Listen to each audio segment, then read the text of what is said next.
Hola, ¿qué tal? Bueno, primero que nada, bienvenidos a Divulga Podcast, un podcast donde hablamos sobre ciencia y sobre las personas que están detrás. Y bueno, hoy tenemos un invitado muy especial. Él es Freddy Mejía. Así que, ¿qué tal, Freddy? ¿Cómo está? Hola, ¿qué tal, David? Mucho gusto. Qué honor estar aquí en tu podcast. Lo he oído desde hace algunos días y qué honor estar por acá. No, muchas gracias a usted, de verdad, por aceptar la invitación y por tomarse el tiempo. Y bueno, también nos acompaña la esposa de Freddy, Anaí, que está acá como nuestro público. Hola.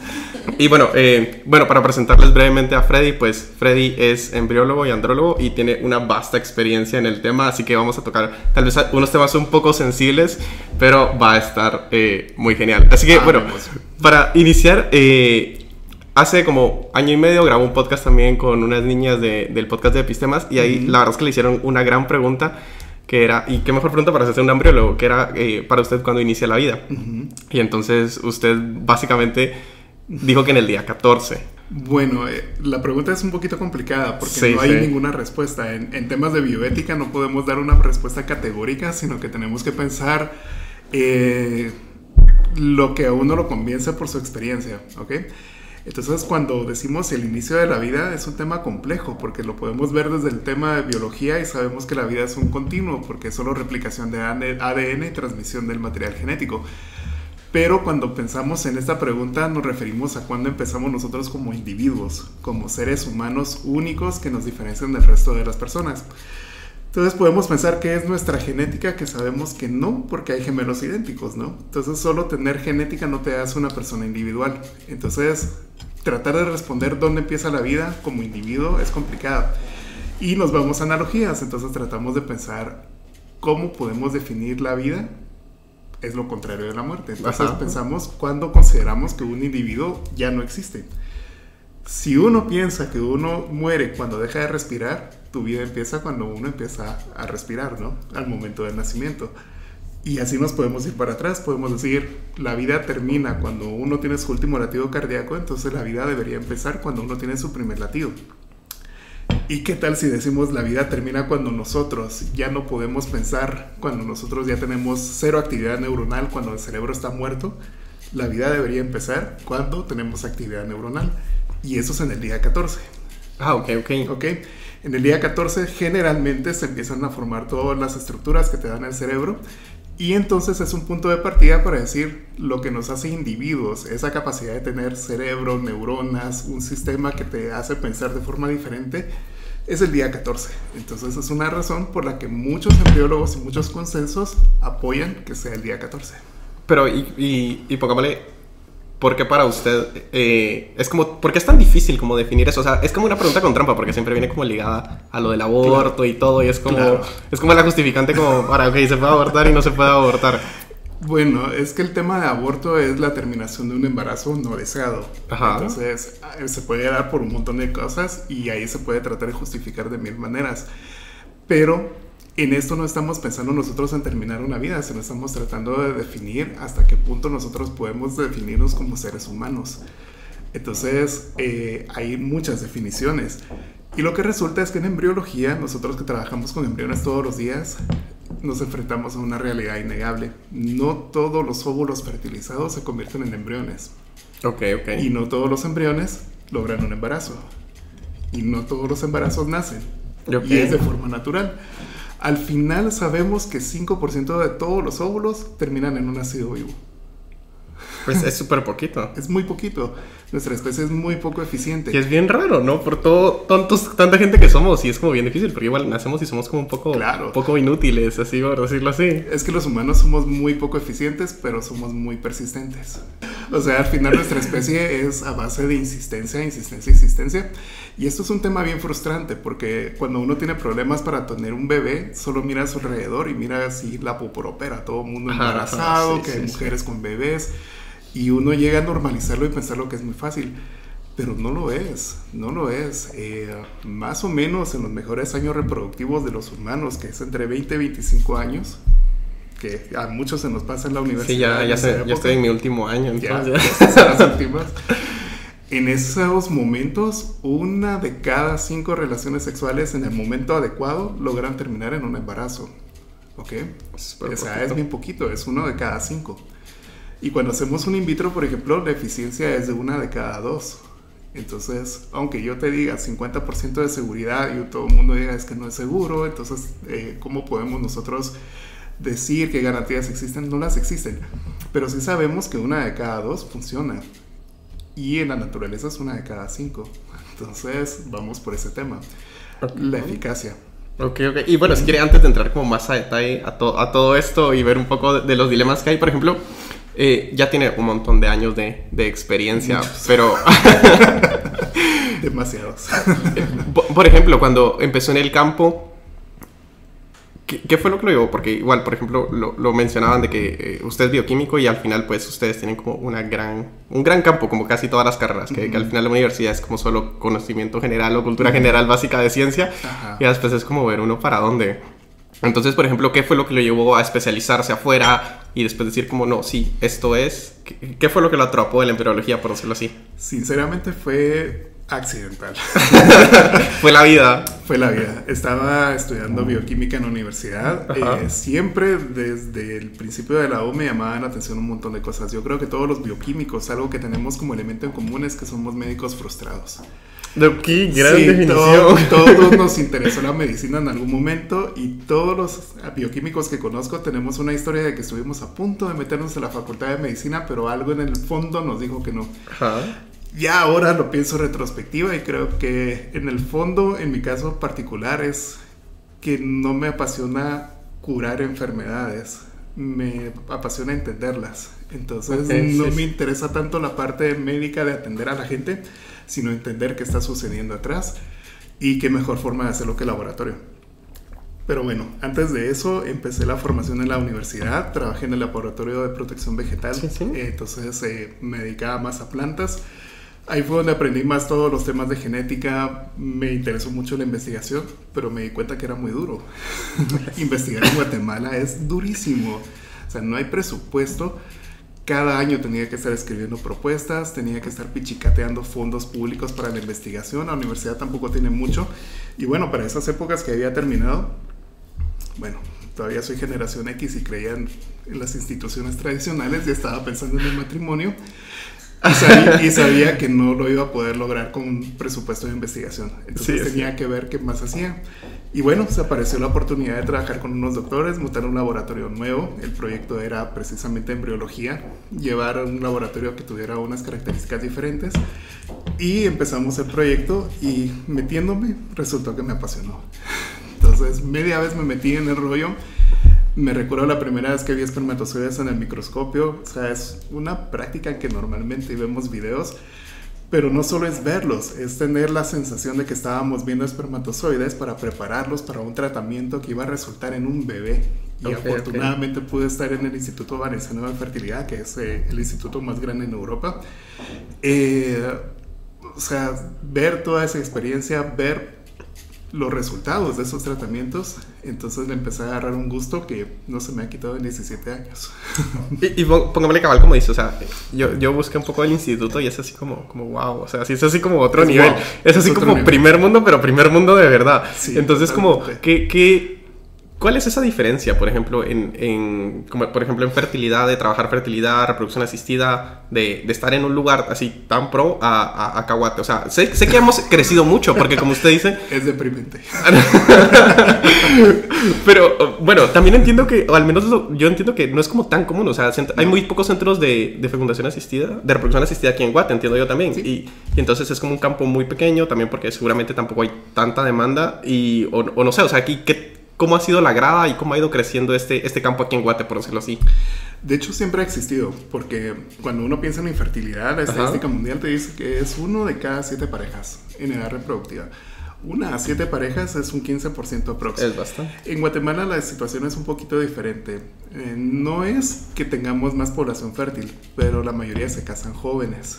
Okay. Se casan muy jóvenes, tienen hijos, después ya no quieren tener hijos, se hacen operaciones esterilizantes y regresan 10 años después con una pareja nueva, y entonces ahí es donde hay problemas y eso es lo que aumenta la demanda de servicios in vitro. Entonces en Guatemala no es tanto la infertilidad de los problemas que se van dando, sino que sí es el aumento de edad que es a nivel mundial, pero es esa infertilidad secundaria, es porque se tomó una decisión muy temprano.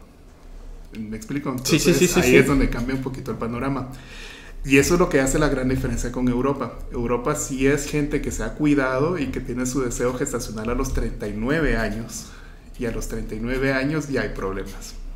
Ok. España, 9% de los nacimientos son por in vitro. Wow. Por eso mismo. Y en Guatemala es menos del 0.5. Entonces sí existe un campo, es un campo diferente, y esto hace que pues sí haya centros, hay 5, probablemente se vaya a abrir 1 o 2 más en el futuro cercano, pero esto te hace pensar que sí es algo que está en crecimiento y cada vez se está quitando el tabú de que es reproducción asistida. La gente pues está buscando más a los médicos y pues hay campo de crecimiento. Y si quiere, bueno, aprovechando que ya tocamos lo de los centros, hablemos de un poco bueno, yo lo veo así, de la libertad que tienen ustedes. Okay. Porque aquí obviamente no hay nada escrito, bueno, aquí en Guate no hay nada escrito de muchas cosas. Y una de ellas es, pues, precisamente sobre reproducción asistida y embriología. Entonces, por ejemplo, cuando uno se mete a ver como las legislaciones de otros países, son así como, bueno, uno las ve y son así como súper durísimas, como que alguien decidió que era bueno y malo y todos se apegan. Y siento yo, entonces aquí yo siento que ustedes tienen como más libertad, y también siento que, por ejemplo, la gente que está como más joven puede más rápido como acceder a aprender ciertas técnicas que tomarían mucho tiempo si estuvieran en otros países de primer mundo, lo cual es una ventaja para Guate. Entonces, bueno, ¿cómo lo ve usted? ¿Siente que es necesario? ¿Siente que están bien? ¿Y qué piensa de esta libertad que tienen? La libertad es buena con responsabilidad. Entonces, el tema es saber uno sus límites, y uno no puede tener un límite si solo usa su compás moral definido por, pues, quiero una empresa que genere o quiero imponer mis valores personales. Se tiene que abrir un poquito la discusión. Cuando no tenemos algo que nos regule y que nos haga poner los pies en la tierra, sí necesitamos una guía, ¿ok? Y esa guía puede venir de diferentes formas.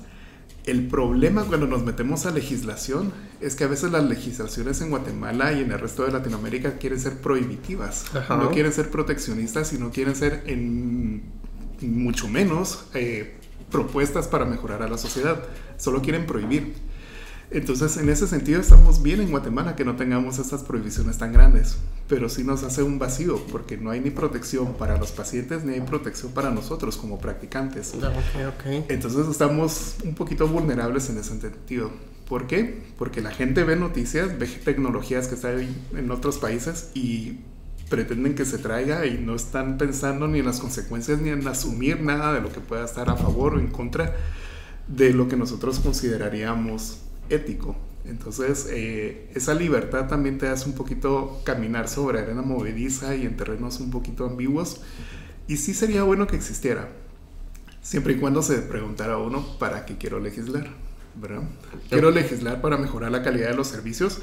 Ponemos leyes que digan tenemos que tener esta cierta normativa, los centros tienen que cumplir con estos requisitos, y entonces vamos a evaluar temas de todo, ¿verdad? Como edad límite para tener los embarazos, porque también hay que pensar en la salud de quienes lo están teniendo.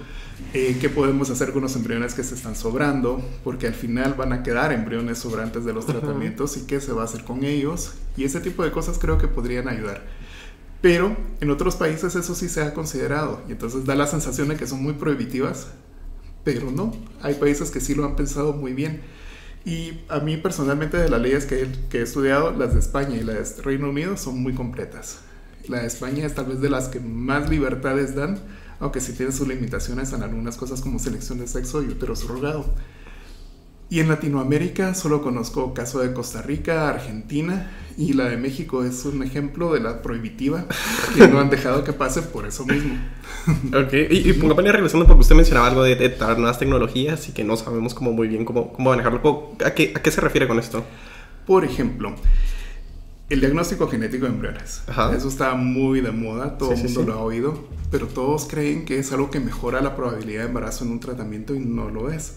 Todo el mundo cree que te está haciendo un diagnóstico del embrión, y tampoco, es un test que te está dando probabilidades, porque al final no podemos estudiar el ADN de una sola célula de un embrión. Hay muchas cosas que pueden salir mal.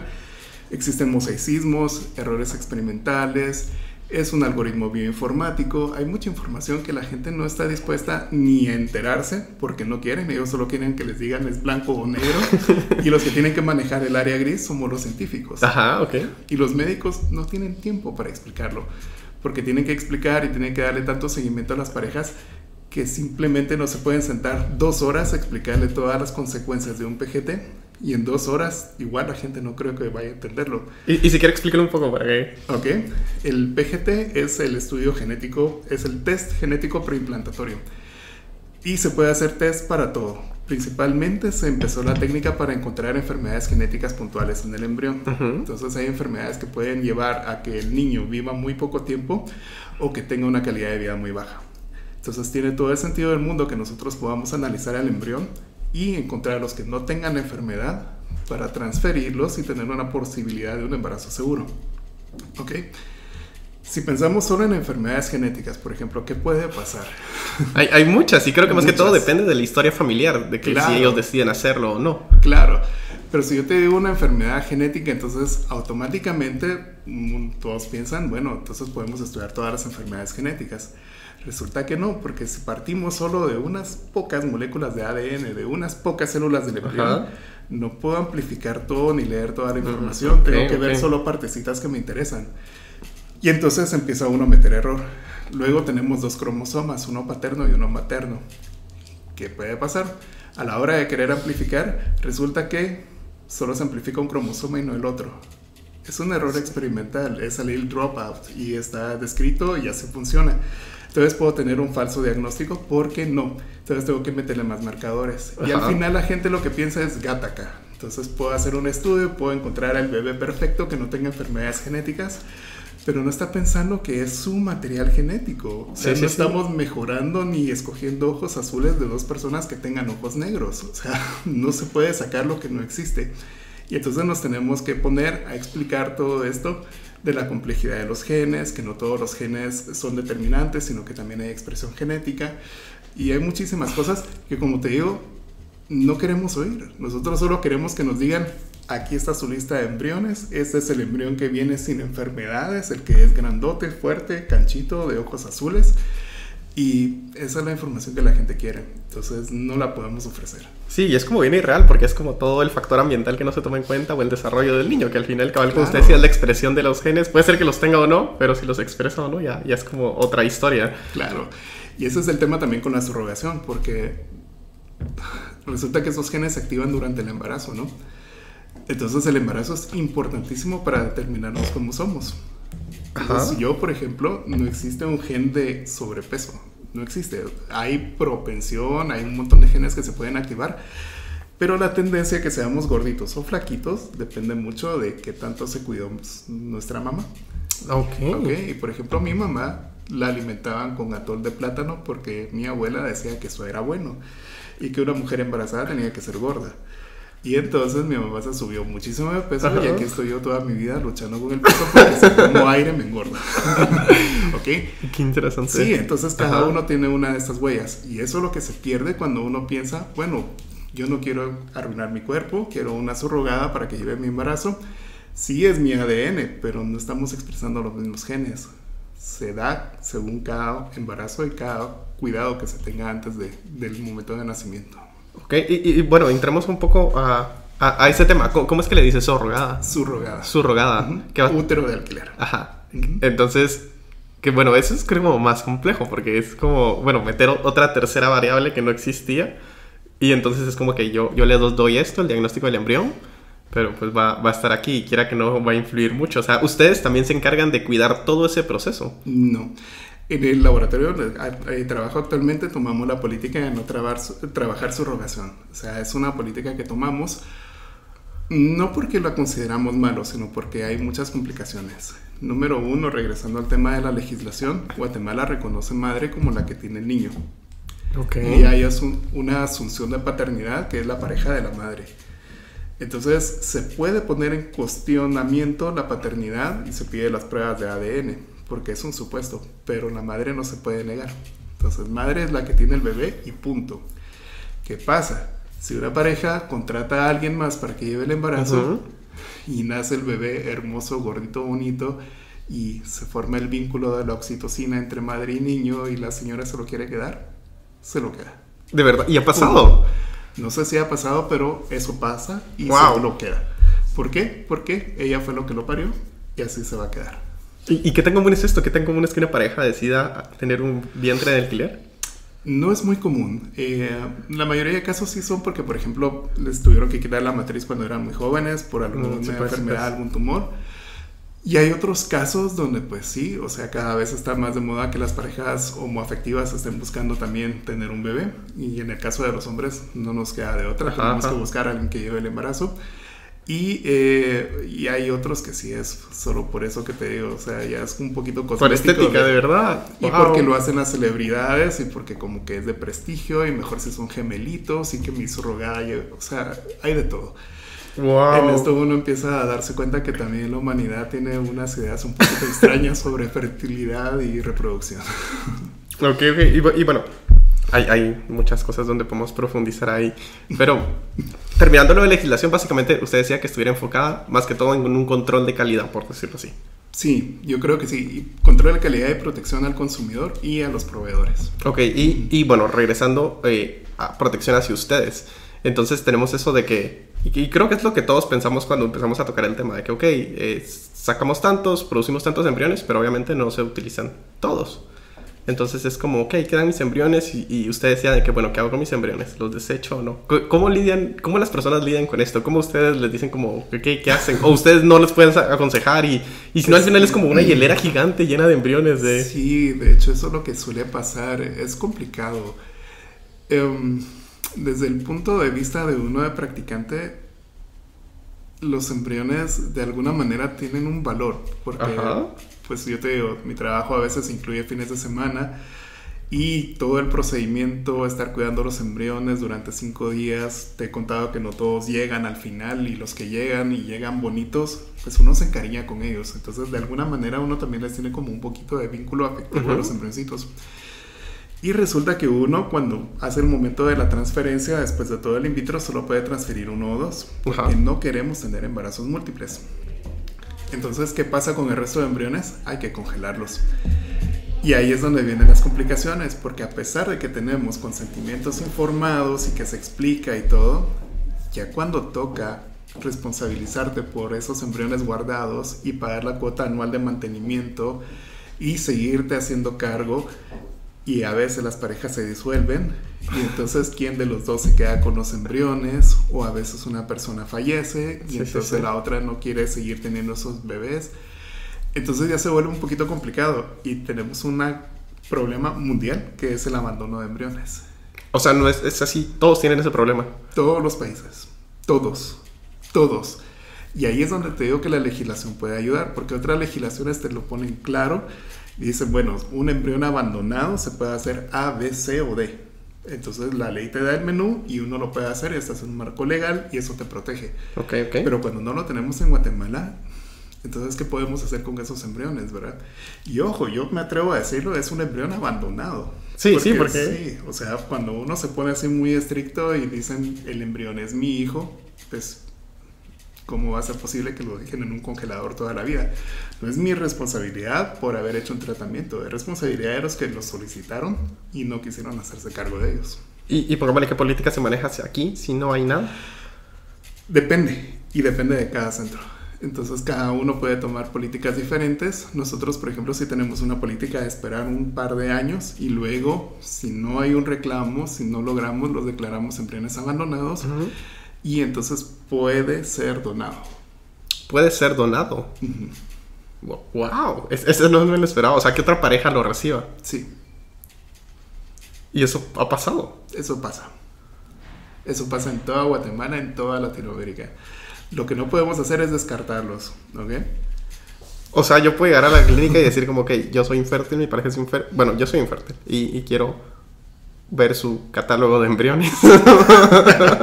Esa es otra diferencia cultural que tenemos. En toda Guatemala, la donación tanto de espermas, óvulos y embriones es completamente anónima, ¿ok? No podemos nosotros dar detalles y decir, bueno, este embrión viene de una pareja con estas características. Nada, o sea, es una donación completamente anónima, donde pues ayuda a gente que no tiene capacidad de pagarse un in vitro, pero que sí puede solo pagar una transferencia. Del embrión. Entonces tiene una posibilidad de lograrlo. No te digo que sea una práctica muy común, ¿ok? No es que lo hagamos mucho porque afortunadamente los pacientes que escogemos son un poquito conscientes y entonces no tenemos tanta cantidad de embriones abandonados. Tenemos unos cuantos, pero la mayoría de pacientes que nosotros tratamos sí se hacen responsables de esos embriones. Entonces es una ventaja que tenemos también del centro donde estoy ahorita trabajando. Sí le metemos mucho a la educación y a la concientización previa a... Ok, y bueno, si quiere, antes de entrar a costos de criopreservación, hablemos un poco de esta parte de empática que se tiene con la gente, que yo le decía como, por ejemplo, yo hubiera sido mal médico porque tener... siento que, bueno, al menos siento que un buen médico siempre tiene que estar como, no feliz, pero siempre tener esa empatía de estar bien, porque no puedes estar mal y tratar a gente que viene mal. Y cabal hablábamos en unos podcasts que hemos tenido con médicos, es como, yo puedo tener mis problemas y todo, pero salgo a clínica y tengo que tener... O sea, tener energía y estar bien para ayudar a la gente, porque si no, a la gente le da desconfianza que tu médico esté así todo en una crisis y ¿cómo le va a confiar mi vida a él? Claro. Entonces, ¿cómo usted decía que también se involucran como bastante con las familias y todo? ¿Y cómo es tratar ese tema con las familias? Por ejemplo, está el caso perfecto donde llega la familia, les explican, hacen el procedimiento y queda embarazada. Pero, ¿qué pasa cuando hacen y no queda embarazada? O se enteran en ese momento que alguno de los dos es infértil. ¿Y cómo manejan todo esto? Ok. La parte del duelo, de enterarse que una persona tiene problemas, o sea, decir completamente infértil o estéril son muy pocos los casos. Pero la mayoría de temas son de pareja. Entonces siempre hay problemas de pareja porque la fertilidad es cosa de dos. Entonces eso es lo primero que uno se topa como barrera. Tenemos que pensar en explicarle a la gente de no buscar culpables, sino que es un tema de pareja que se afronta como pareja y se resuelve como pareja. 95% de las parejas lo van a lograr, sí o sí. O sea, con un poquito de insistencia. Y la otra cosa es también quitarse la idea de ofrecer el tratamiento y la posibilidad de lograrlo a la primera, porque la realidad es que no es así. En toda Latinoamérica, más o menos 1 de cada 3 tratamientos resultan en un nacido vivo. Entonces eso te dice del otro lado que en promedio se necesitan 3 tratamientos para lograrlo. Entonces si uno viene y desde el principio se pone muy comercial y querer convencer a la gente ser así como muy empático y aquí lo vamos a lograr y la esperanza y esto, vas a decepcionar a 2 de cada 3 parejas. Entonces, bueno, el tema de la empatía yo lo veo también un poquito de ese otro lado. Si yo me pongo en los zapatos de los pacientes y digo, ¿cómo preferiría que me lo dijeran? Entonces yo preferiría que me dijeran, bueno, preparémonos para que esto nos pueda costar un poquito más. Lo queremos lograr a la primera. La probabilidad de que se logre es del 50%, pero si no se logra, tenemos que volver a intentarlo. Y si no se logra de la manera que queremos, porque muchas veces los humanos tenemos un plan de vida y queremos que las cosas sean como nosotros determinamos. Sí, tristemente no funciona. Claro, entonces tenemos que decir, bueno, empecemos a abrirnos a la posibilidad de considerar otras alternativas. Y entonces ese es un enfoque que creo que es más humano y es más empático, porque no va tanto por la sensación de la gente, sino que también tenemos que pensar en lo que sea más costo-beneficio, ¿verdad? No te podemos hacer perder mucho tiempo a la gente, no podemos hacerles gastar mucho más y tampoco podemos dejarlos pensando de que se va a lograr a la primera, porque eso puede ser muy decepcionante. Entonces hay que prepararlos. Y ahí es donde entra mi trabajo, porque nuevamente en otros países solo los médicos pueden dar información, pero en Guatemala pues yo sí he podido platicar un poquito con la gente. Entonces he podido tener acceso a pacientes, puedo dar consultorías y las hago eventualmente. Y esa ha sido una experiencia bonita porque también me ha ayudado a entender muchas de las motivaciones que hay detrás de los tratamientos y me ha dado también un entendimiento un poquito más profundo de todo esto que te estoy comentando. Y así es como pues, hemos dado un poquito de contribución a la educación científica. Y póngale, esto es como cómo lo manejan las parejas, pero ¿cómo lo ha manejado usted? Todo este su recorrido como envió, porque o sea, también creo que ha de afectar como, o sea, básicamente usted es el que maneja a los óvulos o a los espermas y usted es como la esperanza de la gente. Entonces, si lo quiere ver de una forma un poco extremista, pero, o sea, ¿cómo lo ha manejado usted? O, por ejemplo, que a veces en el lab no sale y es como que no salió, hay que intentarlo otra vez. Te lo digo, y así honestamente es súper frustrante. O sea, es que no todo funciona como uno quiere. 90% sí, porque tenemos controles de calidad bien estricto. Y antes también el tema de trabajar en un laboratorio pequeño es que todo es uno. Pero cuando uno ya empieza a trabajar con un laboratorio grande como estamos ahorita, ya es un equipo, entonces eso ayuda mucho, ya te quita esa carga, entonces ya sabes que hay responsabilidades. Mi trabajo como director es ver que todas las actividades se estén haciendo bien, que los protocolos se sigan, y dentro de este apoyo de gente te das cuenta que no todo sale bien, que siempre hay algunos casos que no, y es frustrante. Y te digo, la gente que trabajamos en el laboratorio nos quedamos debatiendo 1 o 2 horas, revisando todo qué pudo haber pasado y encontrando soluciones. No tanto para explicarle al paciente, sino para que eso no se vuelva a repetir. Entonces sí buscamos. Y hay casos donde simplemente no hay explicación y nos topamos con que hay enfermedades genéticas y cosas bien raras, que se dan en uno de 500 parejas y que como ya hiciste 500 ciclos, te tocó. Pero ¿y cómo qué sería este ejemplo? Por ejemplo, fallo de fertilización, que ninguno de los óvulos fertilizaron. Ajá. O por ejemplo, una calidad ovocitaria horrible, que los óvulos tienen alteraciones que no se pueden ver. O por ejemplo, espermatozoides que simplemente no tienen los genes necesarios para las proteínas que fertilizan el óvulo. Entonces hay cosas muy raras que no es de todos los días, pero cuando uno ya empieza a tener una gran cantidad de casos, aparecen. Y hay que estar preparados para ellos, ¿verdad? Y luego, ¿cómo estamos seguros de que lo estamos haciendo bien? Controles de calidad. Y la primera media hora de laboratorio de embriología es ver que todos los equipos estén funcionando como tienen que funcionar. No, eso está súper genial, la verdad. Y un estrés horrible. No, pero es genial porque es como el pilar. Bueno, yo lo veo como el pilar de cualquier laboratorio. O sea, si tu departamento de control de calidad no es como confiable, el lab no es confiable, básicamente. Claro. Y ya nadie sabe, testiga, pues yo tengo la alerta puesta porque si algo suena en el laboratorio, yo soy el primero que me levanto de la cama y me voy a ver. No me ha tocado, pero estamos con las alertas puestas porque esto es vital. Entonces tenemos un margen más o menos de 2 horas para reaccionar y hacer reparaciones y todo esto. Entonces los embriólogos también nos volvemos un poquito técnicos. Bueno, y tenemos varios temas, pero por ejemplo, para seguir hablando del lab y cerrar este tema, por ejemplo, ustedes también manejan una parte manual y bueno, creo que es como de bastante pulso. Sí, coordinación ojo-mano. Ajá, entonces, bueno, ¿cómo es esto? O sea, es como, ok, alguien lo tiene y algunos lo tienen y algunos no, o es algo que se puede ir aprendiendo. O sea, creo que sí debe pasar, que ok, sí. Al primero le sale, sí. Ok, pónganlo a él a hacerlo.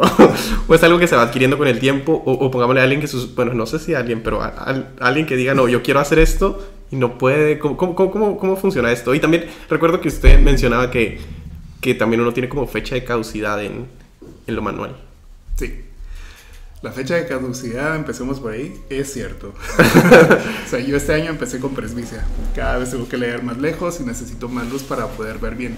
Pero mi coordinación ojo-mano está buena porque está entrenada desde 17 años. Sí. ¿No? Pero sí hay talento. Sí hay gente que se le hacen las cosas más fáciles. A mí me da risa y me estaba riendo hace un ratito porque si uno le pregunta a alguien que sepa dibujar, todos te dicen... No, si dibujar todos podemos, pero uno sabe en el colegio que había alguien que podía dibujar más fácil que otros. Ajá. No es así como que yo sé, la práctica te puede hacer que cualquiera lo puede lograr, pero hay quienes sí tienen una coordinación ojo-mano muy buena y eso es lo que se necesita para acá. Y también otra cosa, es que yo soy de una generación donde todavía jugué Atari con joystick, entonces también tengo una coordinación ojo-mano un poquito diferente. Y son habilidades que no te dicen, pero que al final, entre broma y broma, te pueden ayudar. O sea, los videojuegos es una forma también de desarrollar esta coordinación. Y otras cosas, como pues, cuando uno ayuda a la abuelita a ponerle el hilo a la aguja o hacer este tipo de actividades finas, chiquitas, te ayudan mucho para esto. Y sí hay gente que puede más fácil que otros. ¿Ok? Sí. Y hay como, por ejemplo, alguien que llega tiene como un examen de, ok, este va a ser tu examen para decir que ya puedes o no puedes.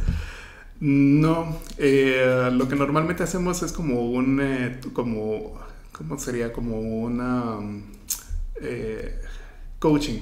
Entonces siempre tenemos a la persona que está en entrenamiento. Yo defino cuáles son los puntos que tiene que ir desarrollando y termina uno y ya podemos avanzar al siguiente. Y entonces empezamos, observa, después ya lo dejamos hacer unas prácticas supervisadas, después ya puede hacer una y supervisamos el trabajo final, y después de que hace una cierta cantidad de casos que son exitosos, entonces ya digo, bueno, está graduada para esta parte. Y ya cuando termina todo esto, entonces ya esta persona está completamente entrenada, ya puede trabajar de rutina sin una supervisión directa. Entonces ya podemos nosotros simplemente asignar tareas y revisar que todo esté funcionando bien. Y luego, cuando esta persona ya sabe hacer esto, ya sabe coordinar el laboratorio, ya se puede dedicar a enseñar a otras personas. Entonces, en embriología tenemos esas ramas, ¿verdad? Tenemos el trainee, después tenemos el embriólogo junior, el embriólogo, y después ya viene el embriólogo senior. Y senior generalmente es alguien que ya tiene unos 10 años de experiencia en el campo. Y después viene usted, diría. Después de eso ya viene el coordinador y bueno, ya en los centros muy grandes ya el director es el director. O sea, estamos hablando de una persona que sí, te quitas el sombrero cuando lo ves porque ya coordina un grupo enorme de gente. No he llegado a eso. No creo que llegue en la semana, pero... Y bueno, si quiere pasemos a hablar un poco de las técnicas que manejan ustedes antes de entrar a costos, como para entender esto. O sea, pues hay como, no es como que solo haya una técnica de fertilidad in vitro, sino hay como, pueden ser varios. Entiendo que se puede hacer como la fecundación fuera o dentro. Y cómo esto, o sea, ¿cuántas hay aquí en Guate? ¿Cuántas existen? ¿Cuál es la dificultad como de cada una? ¿Y cuál es como la ideal? ¿O simplemente depende como de la pareja? ¿O al final depende del presupuesto? Sí, hay indicaciones. Hay indicaciones claras que te pueden dar una posibilidad más alta de lograrlo. Pero no siempre estamos convencidos de ellas por alguna convicción personal, religiosa o económica. Entonces siempre hay alternativas que se pueden probar antes, un poquito menos eficientes, pero siempre se puede probar. Son muy pocos los casos donde no podemos hacer nada más que una sola técnica. O sea, generalmente tenemos como un menú y tenemos un poquito de libertad de escoger. El médico siempre te va a sugerir la más eficiente. Y aunque esto sea un poquito duro para la gente, pero lo que decíamos no era mi plan, pero el médico siempre va a sugerir lo más eficiente. ¿Por qué? Queremos que se embarace rápido. Sí. ¿Verdad? Entonces, ellos se van por eso. En cuanto a las técnicas, hay dos grupos, baja complejidad y alta complejidad. Baja complejidad es cuando la fertilización es dentro del cuerpo. Y alta complejidad es cuando la fertilización ocurre fuera del cuerpo. Baja complejidad, prácticamente hay dos. Está el coito dirigido, que solo se mire cómo van desarrollándose los folículos dentro del ovario y se programa cuándo son las fechas donde hay mejor posibilidad de que haya una fertilización normal teniendo relaciones. Y la inseminación artificial es la siguiente, que si sabemos que hay un poquito de problemas de espermatozoides o que hay algo en la anatomía que no está muy bien, entonces lo que hacemos es separar espermatozoides móviles, ponerlos en el útero y dejar que las cosas ocurran de forma natural, entre comillas. Cuando no tenemos las condiciones para esto, muy malos espermatozoides, trompas de falopio obstruidas y otras causas, ya nos tenemos que ir a una de alta complejidad que es in vitro. Y ahí sacamos los óvulos, preparamos espermas, los juntamos en el laboratorio y después cuidamos a los embriones 5 o 6 días y transferimos 1 o 2 y el resto lo congelamos. Eso es in vitro. Pero a veces hay muy pocos espermatozoides, muy pocos, demasiados poquitos. ¿Y qué es muy pocos? Muy pocos, estamos hablando. Para un in vitro necesito 10,000 espermas por óvulo. Y normalmente tenemos unos 14 óvulos, así es que con 1,000,000 de espermatozoides me va bien. A veces tenemos menos de eso. Y entonces necesito inyectar directamente el óvulo, el espermatozoide dentro del óvulo. Y es así, sí, es microinyección de espermatozoides. Y luego, a veces quiero hacer el test genético de lo que estábamos hablando, entonces tengo que cultivar a los embriones a 5 días después de haberles hecho un in vitro, y ahí ya tomamos una biopsia del embrión, ya podemos hacer estudio genético. Todas esas técnicas de alta complejidad se hacen en Guatemala. O sea, podemos hacer todo. Lo único que no podemos hacer de momento es la transferencia de mitocondrias, que es algo que está de moda, que se vende como una solución que va a revolucionar todo, y tal vez no lo es. Pero es cuando tenemos un óvulo que ya está un poquito avanzado de edad. Y entonces tomamos el núcleo de ese óvulo para tener información genética y pasamos ese núcleo a un óvulo joven. Y entonces es como una transferencia de núcleo, pero le dicen cambio de mitocondrias. Y eso se supone que es lo que mejor funciona para la edad, pero lo que tenemos ahorita de evidencia es que no es tan eficiente y que tal vez no solucione todo. Además que es carísimo. O sea, es un óvulo donado, por decirlo así, de alguien más. Es donación de óvulos con intercambio de núcleo. Es fumadísimo. Sí, no, pero está muy genial. Y por ejemplo, dice que es carísimo. ¿Qué es carísimo para...? Carísimo es pensando en que necesito por lo menos 20 óvulos de donante. O sea, todos los costos del in vitro, 20 óvulos de donante, y aparte hacer este procedimiento manual que lleva una gran cantidad de tiempo y que hay que tener un embriólogo dedicado que normalmente le vas a tener que pagar el día entero para poder hacer este procedimiento y que su eficiencia es menor del 20%. Y después de esos que tienen solo ese 20% de una eficiente trasplante de núcleo, estamos con las mismas estadísticas de cuántos fertilizan, cuántos llegan a blasto y cuántos se pueden transferir. Entonces no siempre se logra la primera, y lo que te decía de 1 de cada 3 en casos normales, aquí podemos estar hablando de 1 cada 6. Entonces se vuelve caro. Ok, y bueno, si quiere, hablando de este tema de la poca cantidad de espermatozoides, por ejemplo, que sería básicamente el tema de andrología, ¿no? Que es, entonces, hablemos un poco de esto, ¿qué es andrología? ¿Qué tan común es? Y creo que uno de hombre a veces, no se lo toma tan bien, porque creo que todos los hombres pensamos que somos súper fértiles. Sí, es muy cierto. 2 cosas con hombres, nos creemos súper fértiles. Creemos que podemos embarazar hasta los 80 años. Ajá. Y nadie quiere ser donante. Me cuesta mucho conseguir donantes de hombres. Ok. Sí. Pero es muy cierto, el tema de la fertilidad masculina no se trata. Es como un ego muy grande que hay entre hombres, creo yo. Y es ridículo porque cada 2 parejas que me llegan a una consulta de fertilidad, en una de estas 2 parejas hay un problema con la cantidad de espermatozoides. Okay, a veces los 2 tienen algo, a veces solo la mujer tiene algo y a veces solo el hombre, pero si yo saco el promedio, 50% de las consultas de fertilidad es por problemas de semen. Es bastante. Es bastante. Entonces, si te digo 15% de las parejas son infértiles, 7.5% de los hombres tienen problemas de fertilidad. Como la vemos. Pues entonces, es un montón. Es un montón. Y no se habla por eso mismo. Y otro tema que se empieza a ver ahorita recientemente es que antes creíamos que el hombre tenía fertilidad probada y limitada. Pero ahora sí sabemos que parece existir una edad límite también para la fertilidad masculina, que anda alrededor de los 45-50 años. No es que no se logren embarazos, pero el riesgo de que haya abortos o que el niño traiga problemas un poquito más serios, por ejemplo, desarrollo neurológico o propensión a leucemia. Tan así por... Tiene que ver con contribución paterna. Entonces... Así está un poco. Sí, hay que considerarlo. Siempre se ha visto la fertilidad femenina como eso, ¿verdad? Que tiene una fecha límite y pues todos sabemos de que después de cierta edad hay más riesgo de que los niños tengan algunas enfermedades genéticas. Y creíamos que el hombre no. Y como hacemos ICSI, solucionamos cualquier problema masculino y hasta la muestra más mala puede tener una posibilidad de embarazo. ¿De verdad? Ok. Sí. Pero ¿qué resulta? No estamos pensando en las consecuencias. Y sí sabemos que las muestras que tienen una cantidad muy baja de espermatozoides tienen más tendencia a otros problemas genéticos, y eso nos ha empezado a explicar por qué hay más riesgo de esquizofrenia, autismo, leucemia. Es como selección natural tratando de evitar que uno se reproduzca. Sí, así es que uno ya a los 45 se debería quedar quieto. También hay caducidad para el hombre. Y pongámosle, ¿cuáles son como los problemas más comunes en los hombres? O sea, tal vez hablando un poco técnicamente, como que es como la movilidad de los espermatozoides, la morfología. Sí, tenemos los problemas propios de los espermas, que es lo que estudia la andrología, pero también tenemos otro montón de problemas anatómicos y psicológicos. O sea, también tenemos problemas de cierto tipo de fertilidad geográfica, digamos, porque también ahora el estilo de vida que tenemos, las parejas no viven a veces tan cerca, uno trabaja lejos y bueno, coinciden muy pocos días. Y eso también te limita un poquito la probabilidad de fertilidad natural. Y hay otras veces donde simplemente, pues, el cuerpo no reacciona porque el estrés psicológico y otro montón de presiones no ayudan. Entonces, también tenemos medicamentos de hipertensión. Cada vez hay más gente con presión alta. Los medicamentos hipertensivos, pues, pueden tener un poquito de efectos secundarios. Entonces, hay otro montón de cosas que no solo es espermatozoide. Entonces, también al hombre...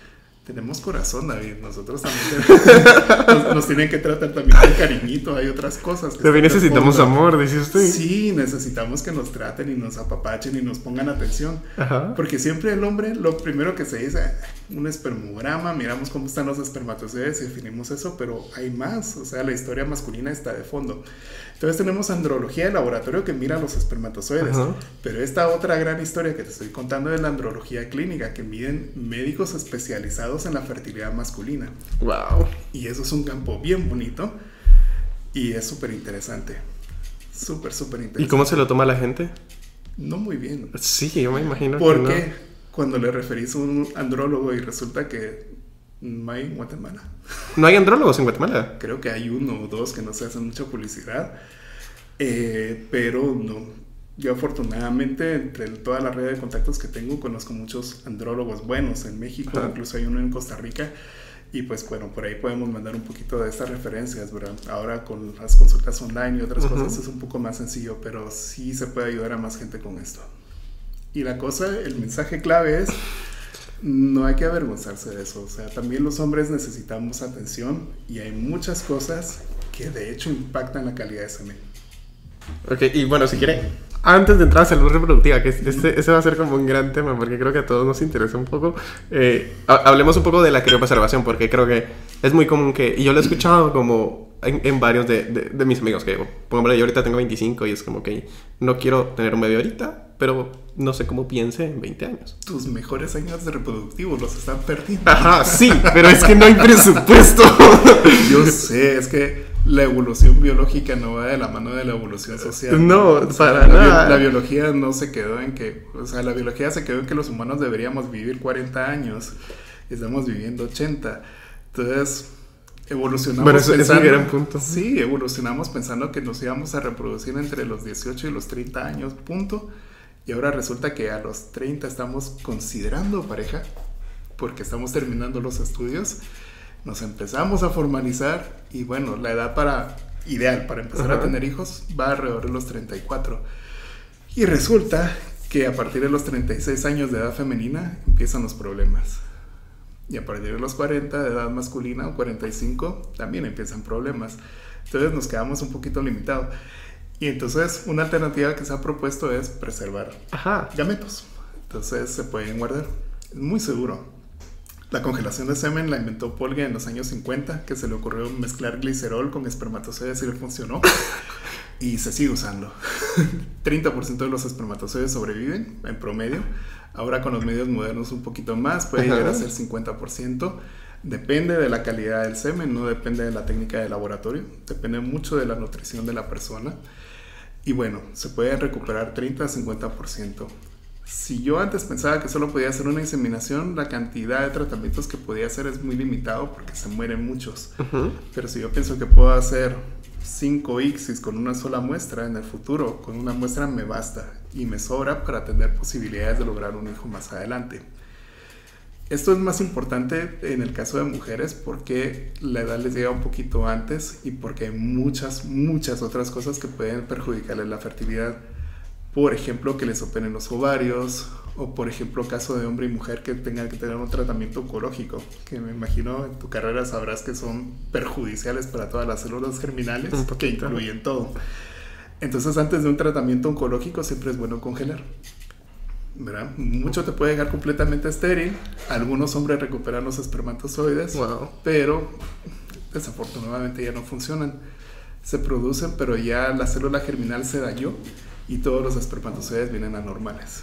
Pero no sé si esto será algo que le dicen todos los oncólogos a sus pacientes, como mire, este es su tratamiento, pero seguramente ya no pueda tener hijos. O sea, creo que es algo bien importante que debería decirse. Las guías americanas en Estados Unidos hay un parrafito que dice preservación de fertilidad y el consejo que todos los médicos deben discutir con sus pacientes previos a un tratamiento, que existe la posibilidad de que congelen.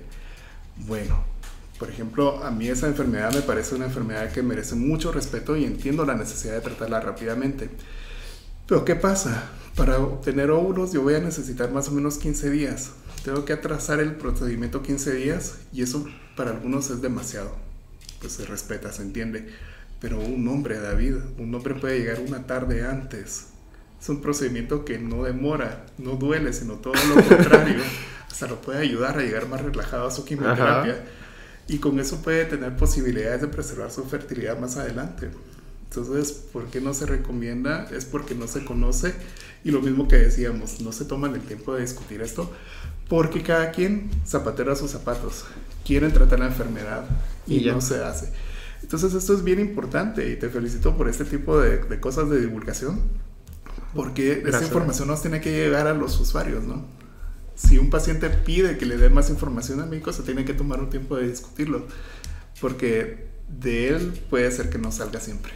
Y por ejemplo, ¿qué tanta gente lo hace? ¿Qué tan común es? Más o menos, no es tanto como quisiéramos, pero sí hay una cantidad de gente que lo busca. Y es viable, o sea, como usted mencionó, es una cuota anual al parecer. Sí, la preservación de células. Los óvulos es un poco más caro porque lleva más medicamentos, es un proceso más largo, pero la del hombre es muy sencilla. Estás hablando de alrededor de 3,000 quetzales. ¿Al año? Sí. Ah, está súper bien. Sí. Es como, sí, está súper bien. Y sinceramente imaginé que iba a ser como mucho más caro, tal vez como 3,000 quetzales mensuales. No, es una técnica muy accesible. Y bueno, hablando de seguridad, semen congelado no te da problemas de malformaciones, funciona exactamente igual que el semen fresco. El semen congelado puede usarse después de 28 años. Los estudios que tenemos reportes, creo que incluso hay uno de 32 años de muestra congelada de semen. Entonces, podrías considerar tener tus hijos a los 50, David. Así va. Pero con edad de 20. Sí, no, pues es interesante porque cabal es como la calidad del esperma. Obviamente, tal vez sea fértil todavía a los 50, pero ¿qué tan...? Claro. ¿Cuál será la calidad de mi fertilidad, por decirlo así? Claro. Y sí, hemos visto que, o sea, mientras pasa mucho tiempo, este 40% que sobrevive va bajando a 35, 30, 25. Sí va bajando la cantidad de espermatozoides disponibles, pero la seguridad sigue siendo la misma. Entonces, si lo usamos para un ICSI, te puede funcionar perfectamente. Lo tendré muy en cuenta. Y en caso de óvulos, la primera vitrificación exitosa, que es la técnica que usamos ahorita, fue en el 2007, publicada por el equipo de Cobo, 2007 o 2006. Entonces, más o menos desde ahí empezaron los bancos privados de óvulos, y hasta ahorita los reportes dicen que va de maravilla, y siempre depende, número uno, de la edad a la que se congelaron. Obviamente, óvulos congelados antes de los 30 van a funcionar mucho mejor, y la cantidad de óvulos que podamos obtener. Si tenemos solo 2 óvulos es poco, y eso es general con pacientes ya arriba de 40 años. Y si tenemos muchos óvulos, va a tener muchas más posibilidades de lograr un embarazo de forma natural, o bueno, con su genética propia en el futuro. No es garantía, de ninguna manera es garantía, pero estamos hablando de probabilidades, ¿verdad? Y si quiero pasamos al tema de salud reproductiva. Creo que es algo como muy complejo porque es como muy integral, o sea, es como, son demasiados factores y no sé qué tan comunes entre hombre y mujer, o sea, que es como... ¿Cómo se inicia hablando de salud reproductiva? Siento que es un tema enorme, hay demasiadas variables. Y empezando con estrés, o sea, ¿quién no tiene estrés a esta edad, la verdad? Y sinceramente tengo fe en que esto disminuya cuando crezca, pero... No, es peor. No. Esos son mis buenos años, dice usted. Sí, estás perdiendo tus mejores años. No se hace más fácil. Pero, ¿cómo se inicia el tema? O sea, ¿cuáles son los consejos para una correcta salud reproductiva para un hombre, para una mujer? Es increíble, pero la salud reproductiva está fuertemente ligada con la salud general. O sea, si yo te digo cuida tu salud general, estás cuidando tu salud reproductiva de forma automática. ¿Y cuáles son los consejos generales que les doy a las parejas cuando buscan asesoría conmigo? Dormir bien. O sea, ok, eso es un gran problema. Es un gran problema, especialmente con diseñadores y con abogados y con otra gente que trabaja mejor cuando no hay bulla en las noches. Pero ¿qué sucede? El cuerpo tiene su mecanismo normal de regenerarse. Y la principal, estamos muy mal. ¿Cuál es la hormona que te regenera mejor durante la noche? La hormona de crecimiento. Sí. O sea, es el mejor curador que existe. Y ese solo se produce durante ciertas horas en el sueño profundo, que se da en la noche. Entonces hay que dormir. Si se nos pasa ese pico entre 11 y 1 de la mañana, no me recuerdo, que es un poquito variable entre cada quien, nos estamos perdiendo esa capacidad del cuerpo de autorregenerarse, ¿ok? Entonces necesitamos pastillas, melatonina, nos estamos metiendo un montón de químicos que tienen otros contaminantes y pueden tener efectos secundarios. Para eso un farmacéutico nos puede hablar mucho mejor. Pero el cuerpo produce sus propios mecanismos de cuidado. Entonces dormir es importantísimo y eso te quita estrés. O sea, al dormir de noche bajan los niveles de cortisol y eso nos ayuda en todo. Salud general. Agua. En Latinoamérica no tomamos agua. Por lo menos los 2 litros que tengamos al final nos ayuda a todo, porque un cuerpo bien hidratado es un cuerpo saludable. Y luego no es tanto de vitaminas y multivitamínicos, es más que todo de comer fresco y dejar de meterle chatarra. Y ese es uno de los principales problemas que hemos visto ahorita, que caemos en ese círculo de estrés. Dormimos poco, nos levantamos mal, queremos comida rápida, pasamos comiendo comida rápida. y caemos en ese círculo vicioso que al final perjudica la fertilidad. Entonces, primer tema de salud reproductiva: duerma bien, toma agua, coma bien. ¿Te pueden hablar del peso? El peso sí es importante porque es un reflejo al final de todo lo anterior. Ajá. Pero el peso no es la meta. La meta es tener todo lo demás bien y automáticamente el cuerpo empieza a mantener un peso un poquito más saludable, ¿ok? Entonces no es bajar de peso el propósito es tener una vida sana. Sí, suena, bueno, no sé, suena como a paz mental, tener como Sí. paz.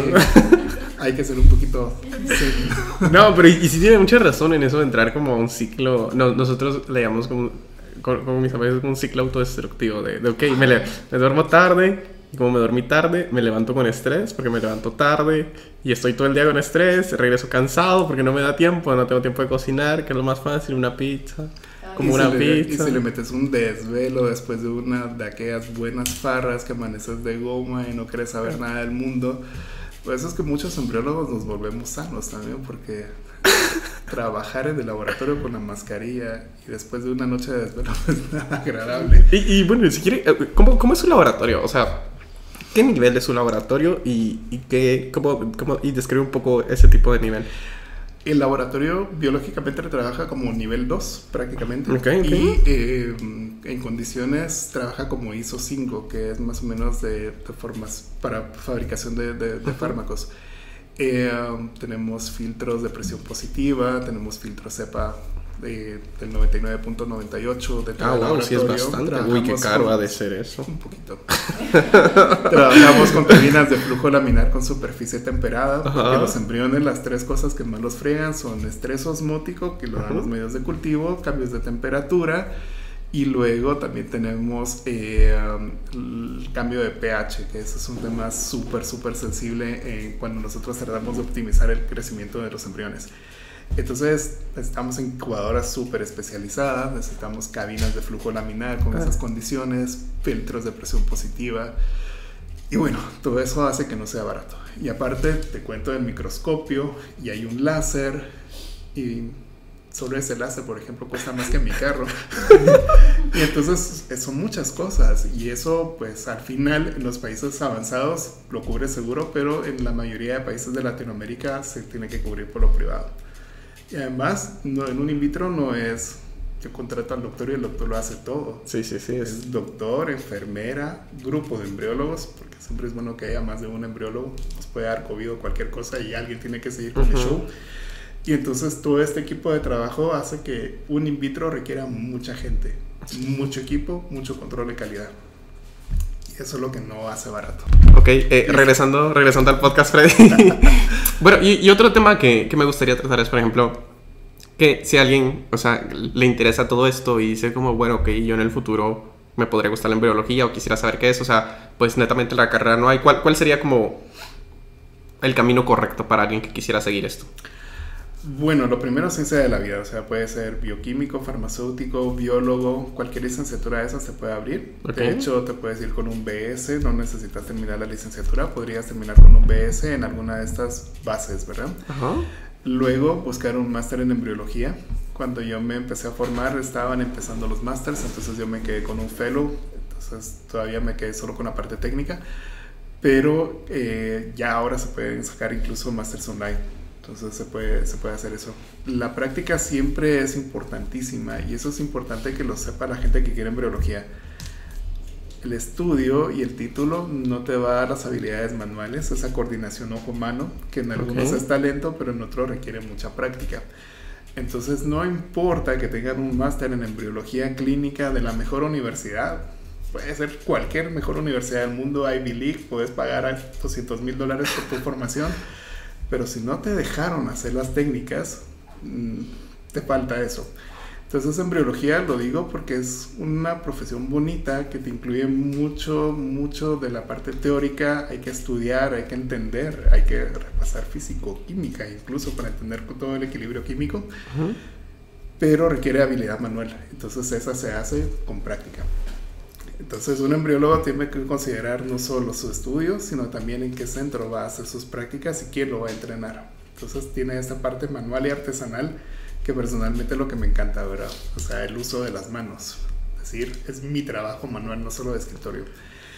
Y después de haber terminado la embriología, la parte teórica y un buen entrenamiento, entonces generalmente el entrenamiento de embriólogos ya va a ser dentro de una institución. Entonces ya puede ser un doctorado para dedicarte un poco más a investigación, o ya te puedes dedicar a la parte técnica de dirigir y administrar un laboratorio. Ok, y por ejemplo, ¿qué tan abiertos son los laboratorios a recibir pasantes? Creo que es una pasantía muy, es como muy delicada. Es delicado y por eso es que no hay chance para hacer mucha práctica. Entonces sí es un juego, es como, es una apuesta muy fuerte, ¿no? Porque te vas a dedicar a una profesión y vas a estudiar una carrera muy especial y luego tu desarrollo dependerá de si te contratan o no. O sea, como que seguir creciendo solo así no es tan fácil. Pero eso es pensando que te vas a dedicar a la parte humana.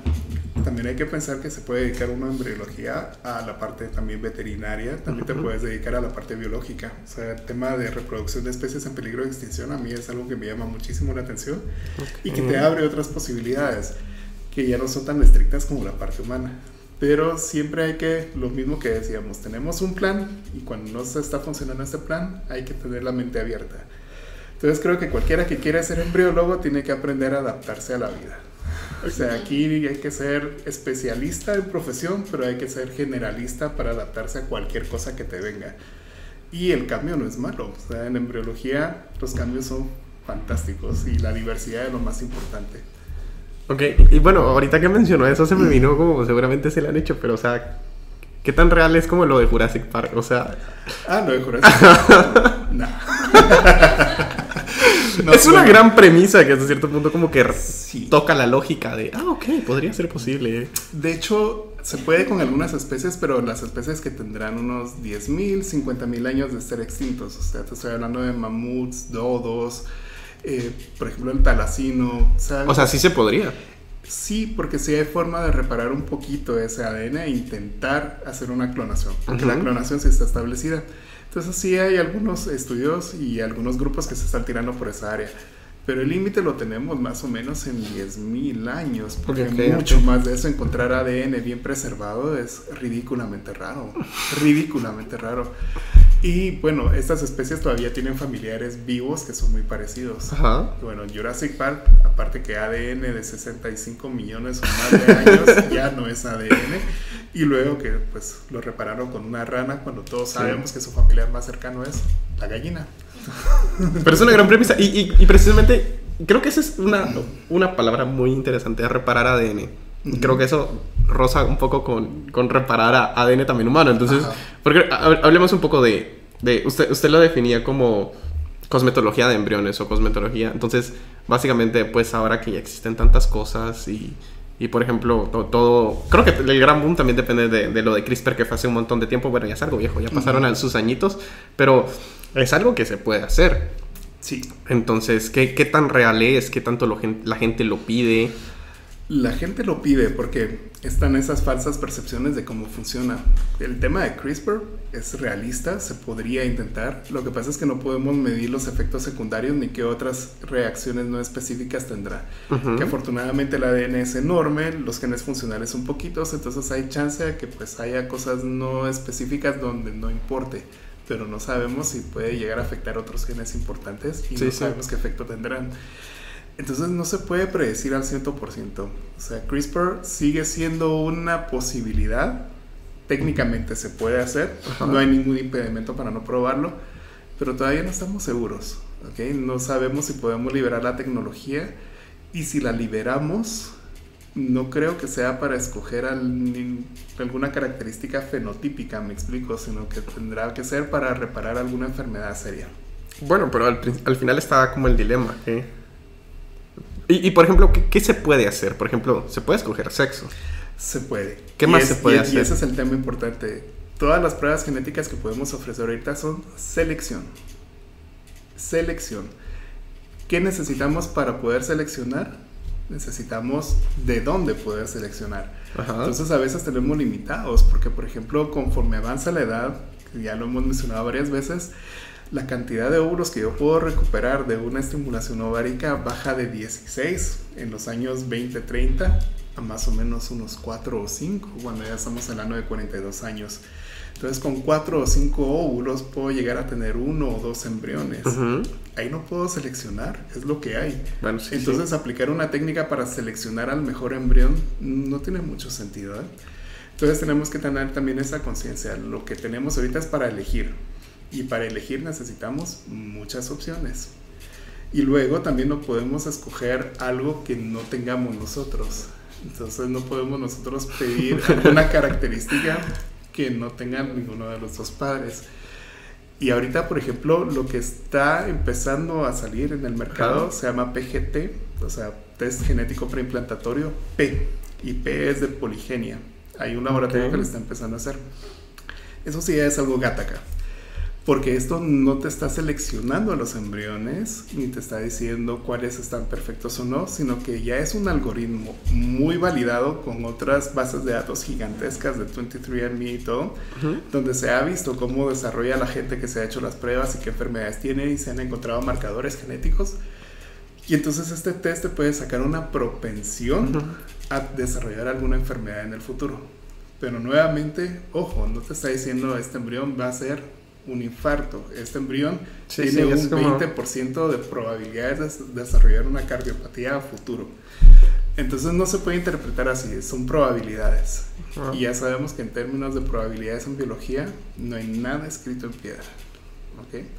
Entonces, nuevamente, ¿qué necesito yo para poder aplicar a esta técnica? ¿Quiero hacerle un PGT-P para seleccionar el embrión óptimo cuando solo tengo 2?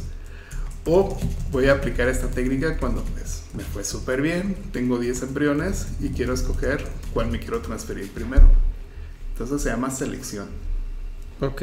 Y por ejemplo, hablando de esto, ¿qué cree que es usted lo que viene para... ¿Cuál es el futuro de la embriología? ¿Qué es lo que viene a corto y a largo plazo? Pues ha avanzado mucho con el tiempo y creo que ha sido muy rápido y ahorita todo se está acelerando básicamente en todas las ramas de la ciencia. Pero sí, ¿qué es lo que viene para el gremio? Ahorita lo que viene, lo que está ahorita fuerte es inteligencia artificial. Que a mí en lo personal me encanta y me emociona porque te va a quitar tareas rutinarias. O sea, estar evaluando embriones todos los días y estar decidiendo con su desarrollo y hacerlo manual te quita mucho tiempo del día. O incluso lo que hablábamos de control de calidad y tomar decisiones y todo esto, si tenemos sistemas de inteligencia artificial, eso nos quita toda la tarea rutinaria y es una maravilla. Te da más tiempo libre para hacer tareas funcionales, útiles, como investigar y hacer cosas más bonitas. Y luego la otra cosa que se está desarrollando es automatización. Entonces, esto también suena un poquito como ciencia ficción, pero se trabaja ya en sistemas que puedan incluso congelar a los embriones de forma automatizada, para tratar de reducir un poco el error humano, para tratar de mejorar un poquito la eficiencia y también para reducir el costo de entrenamiento, porque aprender a hacer esas técnicas lleva mucho tiempo. Entonces, para lugares que tienen una carga de trabajo enorme, tiene todo el sentido del mundo. Pero esas son las dos áreas donde se está tirando más ahorita. Y luego resulta que si nos topamos con un plató, hace 15 años me recuerdo que siempre había ese optimismo de vamos a lograr encontrar una fórmula para crear embriones, para desarrollarlos que nos llegue a un 90% de eficiencia y no, llegamos a un límite. O sea, ¿cree que hay un tope? Sí, o sea, hay un límite que no hemos logrado superar en muchos años y que de hecho nos empieza a descender. ¿Por qué? Porque ya no estamos tratando con pacientes jóvenes. Yo me recuerdo que cuando empecé hace 17 años, el promedio de edad de los pacientes era 32 años y ahora es 39. Entonces digo, 32 años, 50% de embarazo, bien. Ahora tengo 39, 50% de embarazo, maravilloso, o sea, es súper bien. Pero más de ese 50% no puedo. No puedo. Llegamos a un límite. Y así, las mejores publicaciones te dicen que se puede 70%, pero son casos bien limitados, que cuando uno mira dice, bueno, son óvulos de donante, no había problema masculino, usamos toda la tecnología, test genético, y ahí se alcanzan 70%. Pero en el día a día, la rutina, lo que se puede costear la mayoría de parejas, estamos hablando más o menos de un 40-50% de probabilidad de embarazo, y es un plató que se ha mantenido en 20 años prácticamente. ¿Qué podemos mejorar? Cómo trabajamos, reducir errores y hacer que todo el trabajo sea más eficiente y más amigable para las pacientes, más cómodo. Y pongámosle, ¿qué sería lo que viene para usted netamente como Freddy? ¿Qué le depara el futuro? quisiera saberlo, pero antes esa pregunta me daba mucho miedo y ahora, como te comento, he aprendido a ser generalista y que venga lo que venga. Pero ¿cuál sería su expectativa, por ejemplo? Ahorita me ya ha llamado mucho la atención el tema de bioética. Entonces estoy empezando ahorita una maestría de bioética porque, o sea, hay muchas preguntas de fondo que la carrera no te prepara. Y creo, regresando a aquello, tengo una facilidad un poquito natural para entender las partes técnicas, pero la parte humana me cuesta y necesito entenderla y estudiarla. Entonces, embriología me ha puesto en esta como espada contra la pared, en un montón de decisiones y tratar de comprender qué hay detrás de y las consecuencias que puede haber. Uh-huh. Y entonces me quiero tirar a la parte de bioética. Pero también lo que estamos haciendo ahorita, la comunicación. Creo que hay un vacío muy grande y una necesidad de compartir y de poder explicar y esos términos. Así es que también la parte de divulgación y comunicación es lo que me quiero tirar en embriología. Entonces, personalmente para mí, ya que me están bajando mis habilidades físicas, tengo que seguir desarrollando las habilidades mentales para poder seguir ayudando. Y por ejemplo, ¿cuáles fueron algunos de esos dilemas que lo llevaron a netamente como meterse a algo de bioética formal? El primer caso que me topó fue reproducción post-mortem. ¿Qué es esto? ¡Wow! Este es un gran tema. Sí, o sea, es lo primero que me topó. El primer caso que me dijeron, Freddy, tenemos tu primer caso. Ok, perfecto. Se murió este señor y la señora quiere un hijo de él. ¿Qué podemos hacer? Pero bueno, sigue. Lo sé. Llamé a mi profesor de España, le pregunté si, bueno, entonces obviamente sí se podía técnicamente sacar espermatozoides del testículo y técnicamente se puede después de 24 horas, actually, y entonces posibilidades hay, y entonces se pueden sacar los espermas, se pueden congelar y en un futuro se pueden usar para un tratamiento. Y ahí fue mi primer dilema ético. Uh-huh. Este señor dejó en vida algo que respaldara que podían usar sus gametos después de que él se había muerto. O sea, él alguna vez autorizó a ser padre. No había consentimiento, solo era la señora, la viuda, que estaba en duelo y que quería un hijo del señor. Y es un tema difícil de explicar. Entonces, ¿cómo le explica a uno a la señora? ¿Cómo le explica a uno a los médicos el consentimiento en vida y todo esto? Sí hay todo un mecanismo para hacerlo de forma formal, pero en ese momento no se conocía.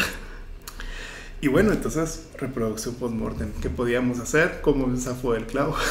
Y entonces se me prendió la chispa. Así, uno de esos momentos de epifanía durante la ducha. Ajá. Y entonces agarré el teléfono, llamé al doctor y... una pregunta, ¿será que ya embalsamaron al señor? Ahorita averiguo. Sí, ya lo embalsamaron. Ajá. Bueno, perfecto, ya no se puede hacer nada. Esos espermatozoides están fritos. Pero ahí es donde me di cuenta que no era todo color de rosa, ni solo era la parte del laboratorio. Hay decisiones bien importantes. Y tenemos reproducción post-mortem, tenemos elección de sexo, tenemos útero subrogado o vientre de alquiler, como se le quiere decir. Tenemos edición genética, tenemos incluso pues, la responsabilidad de las técnicas de inteligencia artificial. O sea, por ejemplo, un carrito que maneja automático de Google, si tiene un accidente, ¿de quién es la culpa? Del carro, no tiene personería, del programador, de la empresa. Entonces, este tipo de cosas te hacen pensar que la tecnología es bonita y útil, pero hay que entenderla, ¿verdad? Wow, está bien intenso, la verdad, creo que sí. Sí, por eso vivimos estresados los embriólogos. Un poquito. Y bueno, a partir de toda esta experiencia, creo que no solo ha sido como experiencia de lado, experiencia técnica, experiencia de conocimiento, sino también es como experiencia de vida. ¿Cuál ha sido como... O sea, ¿qué le ha enseñado esta vida que le ha tocado vivir?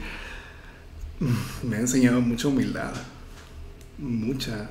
Y lo que te digo, la humildad, lo primero es a dejar la noción de que puedo controlarlo todo y reconocer que existe el azar, que existen cambios de planes. Okay.